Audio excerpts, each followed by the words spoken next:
Estados Unidos tira nuevos dardos contra México.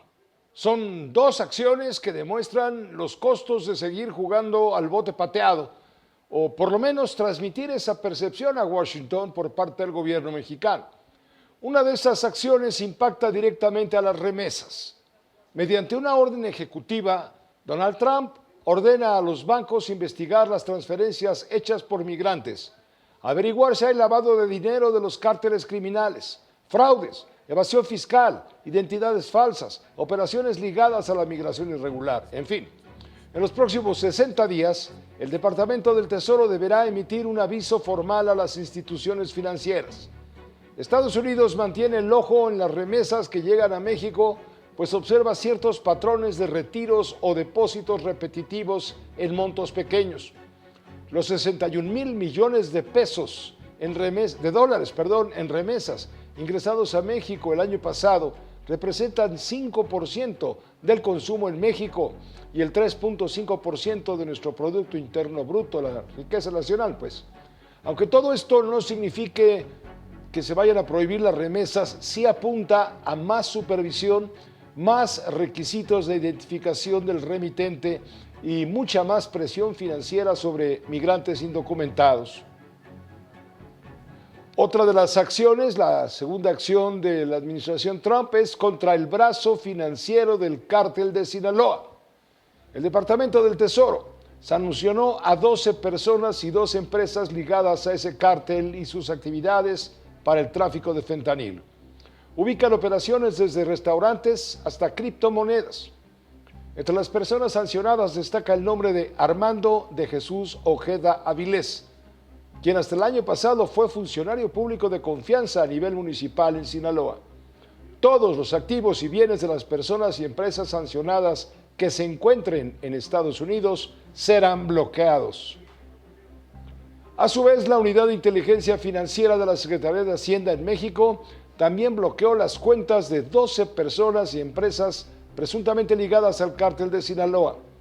A través de un comunicado, la UIF indicó que realizó análisis fiscales, financieros y corporativos sobre los sujetos señalados. Destacó que la cooperación entre México y Estados Unidos busca fortalecer el combate al tráfico de fentanilo y el uso del sistema financiero por parte del crimen organizado. Los cárteles mexicanos extendieron su poder hasta África. Esto lo alerta Estados Unidos. El jefe del Comando de África, el general Dagvin Anderson, es el comandante, de Estados Unidos en esa zona, el famoso AFRICOM. Él afirma que solo participan en rutas de tráfico internacional, que no solo, sino también en la producción de metanfetaminas.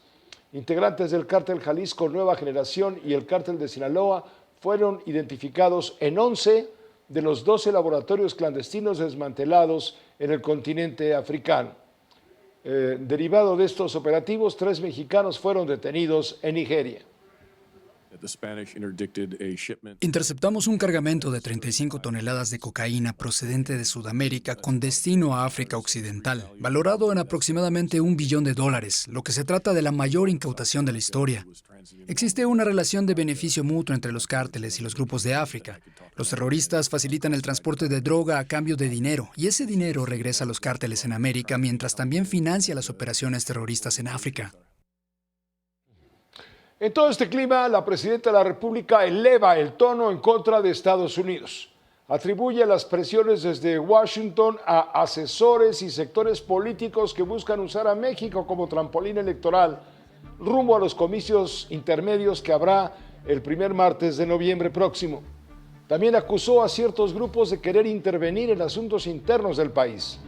México no es piñata de nadie, sentenció la presidenta. Con uno, Julio Sánchez informa. No se puede decir Estados Unidos.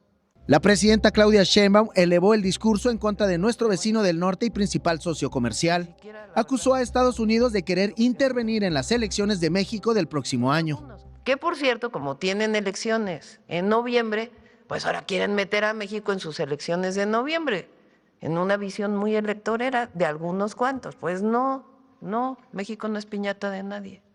Y tampoco van a intervenir en las elecciones del 27. No, aquí decide México, los mexicanos. Aunque después matizó. Pero sí tenemos que estar muy vigilantes hasta dónde quieren intervenir algunos, porque no se puede decir Estados Unidos, porque no creo en eso. Ni siquiera, la verdad, personalmente creo que sea el presidente Trump. Son algunos que lo asesoran. Al cumplirse 3 semanas de la acusación del Departamento de Justicia contra políticos de Sinaloa, criticó a las agencias de seguridad estadounidenses. No es que llegan a decir, a ver, yo con todo respeto te voy a ayudar y no.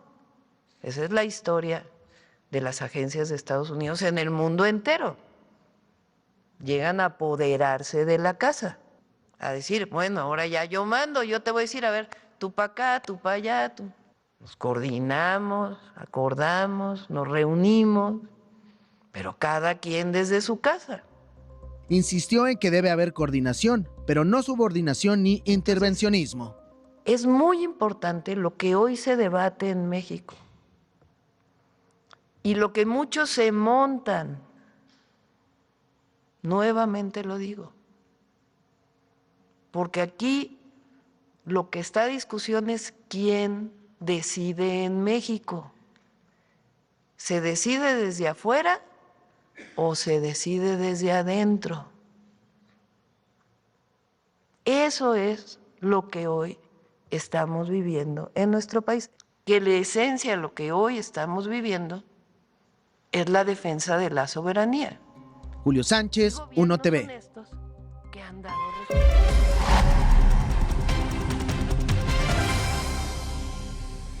Ante el anuncio de nuevas medidas para endurecer controles bancarios y financieros en materia de remesas para combatir lavado de dinero, ya le dije, fraudes, evasión fiscal, identidades falsas de los remitentes y operaciones ligadas a la migración irregular, el gobierno de Estados Unidos ordena a sus bancos y a los reguladores aumentar revisiones de cuentas, créditos y movimientos financieros sospechosos. Con uno, Alejandra Cullen, la maestra más bancaria de la tele, tiene mucho para comentar esto de las remesas. ¿Cómo ves? 61,000 millones de dólares recibió México el año pasado en remesas. ¿Cuánto de eso es limpio? ¿Cuánto de eso es ilegal, sucio, puerco, marrano, cochino? Es una buena pregunta, Pepe, pero es muy difícil de contestar. Pero hay algunos datos que nos pueden ayudar a intuir por dónde ha venido evolucionando esto y por qué para los americanos esto se ha vuelto un foco rojo.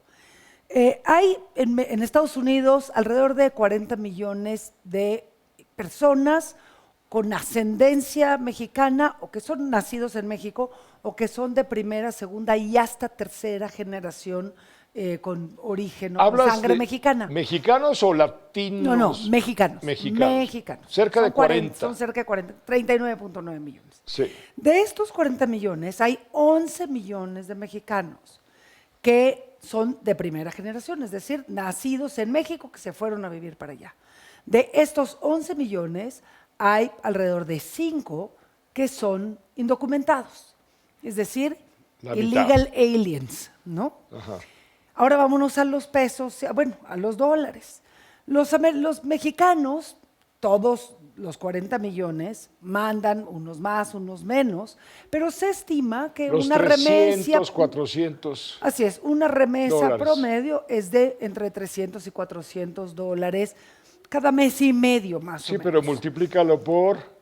Bueno, en el caso de los ilegales, que son los que aquí serían directamente afectados, y estamos hablando de remesas, transmisión estrictamente de un ingreso de ellos, pues si te vas a 5 millones de personas multiplicada por 350 dólares, más o menos cada mes y medio, ponle 7 veces al año, más o menos, pues llegas a los 15,000 millones de dólares que… Tomando en cuenta estrictamente dinero de remesas, o sea, de transferencia por ingreso de ellos, serían 15,000 millones de dólares que podrían dejar de llegar a nuestro país. Claro. Si a esto le sumas que de estos 61,000 millones de dólares que entran a México cada año por remesas, parte proviene de créditos ¿no? Porque efectivamente hay en Estados Unidos no solo un mercado negro de identidades, porque hay un como mercado negro de Social Security Number que Estados Unidos ya detectó y que está tratando de remediar a través del Real ID que llaman, porque efectivamente se van como vendiendo o rentando estos números para permitir a los ilegales tener cuentas y eventualmente generar créditos. Y si te cachan con eso, parte de esos créditos posiblemente viene a México. Entonces, a esos 15,000 millones de base le tendrías que aumentar otro tanto que puede venir por créditos. Y la parte de crimen organizado es muy difícil porque hasta la fecha yo no he encontrado un solo estudio que logre hacer un estimado de cuánto ya no hace sentido, pero me regreso a los números. En 2018 entraron a México 31,000 millones de dólares y en 2024, en 2025, llegamos a los 60,000 millones. 61,000. Es decir, es casi el doble en 6 años. Pero no es como que emigró el doble de personas hacia Estados Unidos. Al revés, durante el periodo de Calderón, a la 4T no le gusta esto, pero empezó a reducirse la emigración de mexicanos hacia Estados Unidos. Incluso hubo una entrada de mexicanos que regresaban, y quitemos adjetivos, no se trata si estaban mejor o peor. El caso es que, de facto, los mexicanos dejaron de irse y el saldo empezó a ser contrario. Ya no había más gente que se fuera que gente que regresara. Y a lo largo del sexenio de Peña Nieto, más o menos se mantuvo constante el número de gente que se iba. Para cuando llegó López Obrador, pues tenías más o menos un número estable, que sí fue creciendo, sobre todo después de la pandemia. ¿Qué otro elemento puedes? Pero no es como que se duplicó el número de mexicanos que emigraron a Estados Unidos y empezaron a mandar dinero. Lo que sí pasó es que de repente México empezó a recibir a las caravanas, porque la administración López Obradorista decidió que México no tenía por qué cerrarle el paso a los puertas migrantes. Abiertas, ¿Te acuerdas? pásale, Las puertas pásale. abiertas. Y lo que sí se observa es que muchos de estos migrantes que vienen de distintos países del mundo Ya hasta de África, ¿eh? Cuando tú vas a Tapachula, pues, ahorita no porque controlaron ya la entrada, pero había colas de hasta 2 días para poder cobrar la remesa. Y los migrantes lo que hacían, aunque no fueran mexicanos, es que iban a recibir dinero que les mandaban para que pudieran seguir su camino. A veces eran parientes, a veces era crimen organizado, de ahí hay algunas redes, de nuevo, yo no he visto un documento académico, serio, que tenga un seguimiento, donde puedas saber cuánto del dinero realmente llegaba a gente, donde te decían, ok, tú vas a doña Juanita, va a recibir $1,000 y de esos $1,000 te quedas con 300 y entregas 700 al crimen organizado, o ese tipo de movimientos hormiga. Se sabe que existen, pero no está documentado. Entonces es muy difícil estimar qué porcentaje es. Pero sí le va a pegar a México. Pero tan solo por el miedo por de ilegales. Exactamente, los ilegales no van a querer ya arriesgarse a que les pidan su identidad y descubran que son ilegales. Acuérdate que los mexicanos... Y eso le va a pegar a la economía mexicana. Pues es que estás hablando de más o menos 15,000 millones de dólares O que quizá pudieran, más, claro. pueden ser más. Y directos, porque no pasan por el gobierno. No, estos pasan son de base. a la familia, directamente a la familia, a los Que hijos, a la esposa. Que es el complemento más importante del ingreso de buena parte de las familias mexicanas, sobre todo en ciudades medias. Alguna y en vez zonas el rurales. gobernador de Zacatecas nos explicaba que del presupuesto federal del Estado es una cantidad de X, 300 millones. Bueno, con Zacatecas es las de los estados remesas que más era el reciben. doble. Así es. Era el doble. Así es decir, pero y si le quitabas a los migrantes, el dinero que ingresaban los migrantes, Zacatecas estaría en la miseria. No solo eso, antes había programas, por ejemplo, había un programa que se llamaba 3x1, que estaba desde finales de los 90 del siglo pasado, donde por cada peso que mandaba el migrante, un peso ponía el gobierno federal y un peso ponía el gobierno estatal para obra pública en los pueblos. Entonces, cuando tenías comunidades importantes, acuérdate que el fenómeno de migración es un fenómeno de redes. Entonces, se va una persona de un pueblo o de una población y luego lo alcanza su primo, el sobrino, la esposa, etcétera, y se van haciendo redes. Por eso, pues tienes pueblos que se quedaban, ¿te acuerdas?, como población fantasma. Pero esos reciben mucho dinero, porque son donde se quedaron la abuela, los hijos, los nietos. Y entonces, eso es lo que se lograba multiplicar para obra pública en estados como Zacatecas o Michoacán. Hoy ya no existe eso, existen cerros de dinero que llegan por los ilegales, que tenían la cédula consular. Vamos a ver si los bancos van a seguir aceptando la cédula consular, que es la única identificación que utiliza un migrante ilegal mexicano en Estados Unidos. Con mucho gusto te pedía un cafecito y aquí nos seguíamos hasta el amanecer. Los números. Pero tenemos que dar otras informaciones. Te agradecemos mucho esta visión porque no hay que quedarse solamente con lo que dicen las noticias, sino hay que ir al fondo de la información. Es dar una idea sobre los números, cómo están y por dónde nos puede pegar, Pepe, que efectivamente puede ser muy duro para la economía mexicana. Sí, claro, y también para los que cometan crimen con este tipo de ejercicios. Aquí pagan justos y pecadores. Sí, pero los pecadores tienen otros medios como las criptomonedas y otro tipo de alternativas. Así es, que es lo que van a atacar. Gracias, Alejandra Cuyo. Qué gusto saludarte como la maestra siempre. más bancaria de la tele. Y el gobierno de México sigue con la dinámica de contradecirse. A ver, ¿por qué? El secretario de Seguridad, Omar García Harfuch, asegura que Rubén Rocha Moya está en Sinaloa y niega que el gobernador con licencia tenga protección federal.